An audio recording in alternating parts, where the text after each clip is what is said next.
take some time, but ultimately America and Israel will be able to achieve their missions and aim whatever objective they have set. Back to you, Vishal.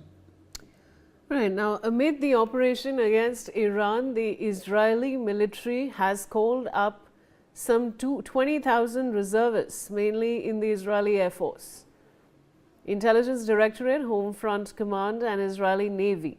This is in addition to 50,000 reservists currently on duty. Now, Mr. Manan Dwivedi, I want to come to you with a question, which is that what we are seeing in world politics is shocking. It's unheard of. While we're discussing what's happening throughout the day, President Trump, Mr. Dwivedi, President Donald Trump, is there a solution to this man?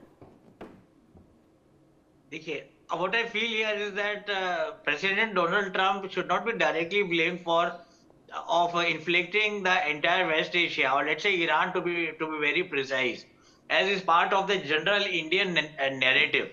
So the idea is that we all know about his persona, we all know about his incertitude, about his whimsical nature. As I have a couple of books on Trump, idiosyncrasies, and you know that unpredictable nature of his decision making, and the kind of swagger with which he speaks, which has been stereotyped. But I personally feel that Americans have been waiting for a very long time. They have actually left the entire world in a kind of a lurch, in a kind of a diplomatic limbo, where immediate action had to be taken against the Iranian regime. I'm not basing my argument on the outmoded clash of civilization thesis, but still the idea was that on two issues, the entire world was supporting the West, most of it. The first one that comes to my mind, and which is a rankling factor for the Americans, it happens to be that of the Iran being a rogue state. Now, this terminology was brought into the vogue by President George W. Bush Jr.